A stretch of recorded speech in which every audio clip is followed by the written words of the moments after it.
Pada kesempatan kali ini, kami akan memaparkan sekaligus menjelaskan pembangunan zona integritas di Satuan Kerja BPS Kabupaten Nunukan yang bermakna dan berdampak yang dipimpin oleh Kepala BPS Kabupaten Nunukan, yaitu Bapak Iskandar Ahmadin. Pada pembangunan zona integritas ini dibentuk sebuah tim pada masing-masing pilar. Terdapat 6 pilar, yaitu pada pilar pertama, manajemen perubahan yang diketuai oleh Muhammad Rizky Alfarizi. Pilar kedua, penataan tata laksana yang diketuai oleh Mary Erlina Nainggolan. Pilar ketiga, penataan sistem manajemen sumber daya manusia yang diketuai oleh Andi Dalfiah Mustafa. Pilar keempat, penguatan akuntabilitas yang diketuai oleh Rahadian Saktyo Arzaki. Pilar kelima, penguatan pengawasan yang diketuai oleh Muhammad Tansir. Dan pilar keenam, peningkatan pelayanan publik yang diketuai oleh Muhammad Soni Aditama. Pada pilar pertama yaitu tentang manajemen perubahan, BPS Kabupaten Nunukan memiliki 6 program unggulan. Yang pertama ialah morning briefing dan yel-yel berakhlak yang dilaksanakan setiap hari Selasa sampai dengan hari Kamis. Program ini sudah dilaksanakan sebanyak 156 kali selama tahun 2024. Dengan dilaksanakannya morning briefing dan yel-yel berakhlak setiap pagi, akan membuka ruang komunikasi dan kolaborasi antara pegawai dengan ketua tim maupun antar tim. Program unggulan yang kedua adalah program Jumat Sehat Berseri, atau yang disingkat dengan JUSPI. Program ini dilaksanakan di setiap hari Jumat pagi seperti olahraga atau kerja bakti. Dan sudah sebanyak 35 kali, pelaksanaan JUSPI tidak hanya melibatkan pegawai internal, namun juga berkolaborasi dengan berbagai instansi lainnya, seperti olahraga bersama kantor KPPN, BRIMOB, DPMD, Diskominfo, dan instansi lainnya. Program unggulan lainnya adalah perayaan ulang tahun pegawai, peraturan seragam setiap hari Rabu, keterlibatan pimpinan di setiap kegiatan, dan keterlibatan Change Ambassador. Dari program tersebut, maka berdampak pada jumlah kekurangan jam kerja atau KJK yang turun drastis dari tahun sebelumnya. Dengan adanya program unggulan ini, yang sebelumnya pola pikir pegawai yang cenderung individualis dan kurang inovasi dan kolaborasi, sekarang menjadi solid, kompak, dan selalu berinovasi. Di pilar kedua yaitu penataan tata laksana, BPS Kabupaten Nunukan memiliki 2 program unggulan. Yang pertama adalah matriks beban kerja, yaitu sebuah spreadsheet untuk memantau, mencatat, dan mengevaluasi pekerjaan pegawai dalam 1 bulan ke depan agar memudahkan pembagian beban kerja pegawai.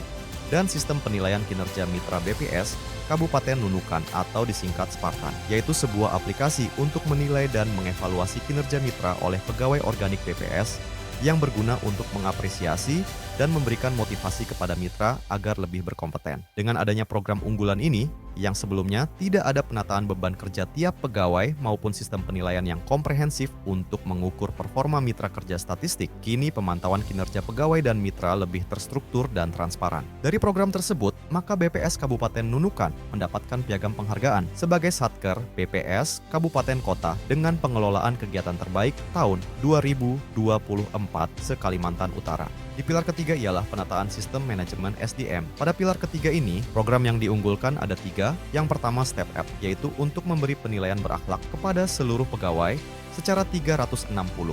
Program unggulan selanjutnya adalah Kamis Quiz, yaitu refreshing insight statistik dari masing-masing tim kerja melalui kuis interaktif yang dilaksanakan setiap hari Kamis. Program Rabu Reformasi Birokrasi atau yang disingkat dengan Rabu Rebi, yaitu talk show interaktif yang mengundang pembicara atau pemateri dari luar untuk menunjang kegiatan perkantoran atau pengembangan kompetensi pegawai. Dari program tersebut, maka berdampak pada peningkatan kinerja dan kompetensi pegawai. Dengan adanya program unggulan ini, yang sebelumnya tidak adanya kesempatan pengembangan kompetensi pegawai, kini disiplin dan pengembangan kompetensi pegawai terbuka lebar, serta capaian kinerja dan kompetensi pegawai meningkat. Pada pilar keempat, yaitu penguatan akuntabilitas, memiliki 3 program unggulan seperti jurnal dalam sepekan yang merupakan kolase kegiatan-kegiatan BPS Kabupaten Nunukan dalam sepekan. Foto kolase kegiatan tersebut dibagikan di media sosial resmi Instagram BPS Kabupaten Nunukan. Selanjutnya adalah program cashless payment, yaitu pembayaran honor mitra dengan LS Bendahara dan CMS. Ada juga kantin kejujuran, yaitu kantin tanpa kasir untuk melatih kejujuran pegawai. Dengan adanya program ini menjadikan nilai sakit BPS Kabupaten Nunukan meningkat dan mendapatkan penghargaan dengan nilai IKPA terbaik kategori Pagu sedang semester 1 dan 2 tahun 2024. Pada pilar kelima yaitu penguatan pengawasan, BPS Kabupaten Nunukan memiliki 4 program unggulan. Yang pertama yaitu Sistem Integritas Anti Gratifikasi atau disingkat dengan SIAGA, yaitu sosialisasi anti gratifikasi oleh Kejaksaan dan penerapan beberapa media pengaduan. Program unggulan selanjutnya adalah penggunaan open camera, monitoring dan evaluasi kedisiplinan untuk aksi perbaikan atau yang disingkat dengan MANTAP dan lembar kendali SPJ untuk pelaksanaan administrasi seluruh kegiatan. Dengan adanya program unggulan ini menjadikan persentase indeks persepsi anti korupsi atau yang disingkat dengan IPAK meningkat secara drastis dari tahun sebelumnya, yaitu sebesar 95,47%. Pilar terakhir yaitu pilar ke-6 tentang peningkatan kualitas pelayanan publik. Program unggulan pada pilar ke-6 ini berjumlah sebanyak 13 program. Yang pertama yaitu edukasi dan layanan statistik sektoral plus desa cinta statistik atau yang disingkat dengan Elastis Plus, yaitu sebuah chatbot untuk mengoptimalisasi pelayanan secara daring melalui WhatsApp. Selanjutnya adalah BPS Talk with RRI, portal PST, perbaikan fasilitas PST, aplikasi data TAKA, buku tamu yang sudah digital, sosialisasi ombudsman, Kamis tambah pengetahuan dengan infografis atau yang disingkat dengan kata PAIS, BPS Goes to School, BPS mengajar, indikator bulanan dan tahunan Kabupaten Nunukan atau yang disingkat dengan Kabutku, serta grup WhatsApp sahabat OPD dan sahabat perusahaan untuk mempermudah komunikasi dengan OPD dan perusahaan. Dengan adanya program ini, yang sebelumnya kurang berkolaborasi dengan pihak eksternal dan kurangnya pengetahuan pengguna layanan terhadap layanan yang ada di BPS, kini kolaborasi dengan pihak eksternal semakin kuat dan pengguna layanan semakin mudah. Selanjutnya, kolaborasi multidimensi dengan stakeholder.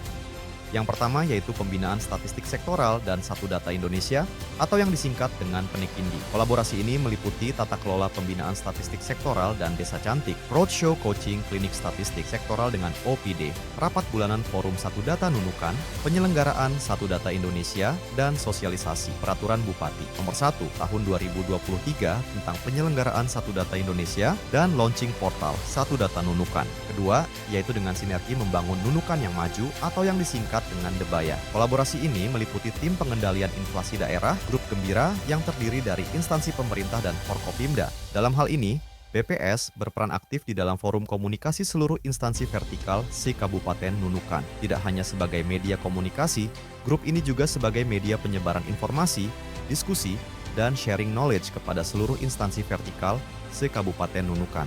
Olahraga dengan berbagai instansi, dan kolaborasi lainnya. Ketiga yaitu Desa Cinta Statistik. Beberapa agenda yang dilaksanakan adalah surat edaran Bupati mengenai kewajiban mengalokasikan dana ke desa dalam angka, pelatihan kader statistik, pencanangan desa cantik, desa dalam angka, penandatanganan MOU dengan DPMD dan DKISP, dan agenda lainnya. Selanjutnya adalah Statistics Award, yaitu pemberian penghargaan kepada perusahaan, pelaku usaha, OPD, dan mitra BPS yang telah berkontribusi dan berperan aktif dalam memberikan dan mengumpulkan data. Ada juga BPS Mengajar dan BPS Goes to School, yaitu kegiatan sosialisasi ke perguruan tinggi dan sekolah-sekolah tentang STIS dan kegiatan statistik lainnya.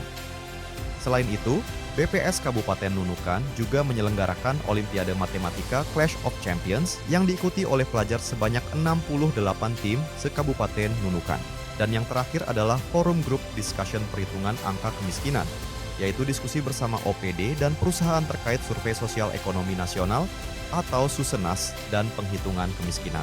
Dengan adanya semua program unggulan tersebut, kantor BPS Kabupaten Nunukan meraih sebanyak 27 penghargaan, diantaranya 17 penghargaan internal dan eksternal, 6 penghargaan individu pegawai, dan 4 penghargaan kegiatan non-teknis yang diikuti BPS Kabupaten Nunukan. Dengan ini, BPS Kabupaten Nunukan layak menjadi satuan kerja wilayah bebas korupsi.